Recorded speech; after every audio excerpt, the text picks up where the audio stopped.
அப்பாவும்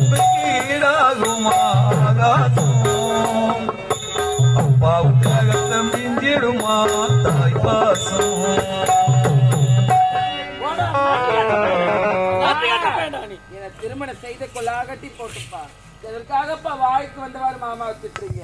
கோபத்துல போற மனுஷன் ஏதாவது ஒண்ணு பண்ணிக்கிட்டா வானா வருமாப்பா? ஏம்மா உன்னை விட்டுட்டு வேற ஒரு பெண்ணை கல்யாணம் பண்ணிக்கு போறேன்னு சொன்னதுனால கோபத்துல நான் திட்டிட்டு அடிச்சிட்டேம்மா. அவ குழந்தையில இருந்து இது வரைக்கும் நான் ஒரு நாளும் அடிச்சது இல்லை, அவனை பேசுனது இல்லம்மா. உனக்காக அவ பின்னாடியே போயிட்டு அவங்கிட்ட சமாதானமா பேசி பேசி அடிச்சிட்டு வந்து உனக்கு கல்யாணம் பண்ணி வைக்கிறேன்.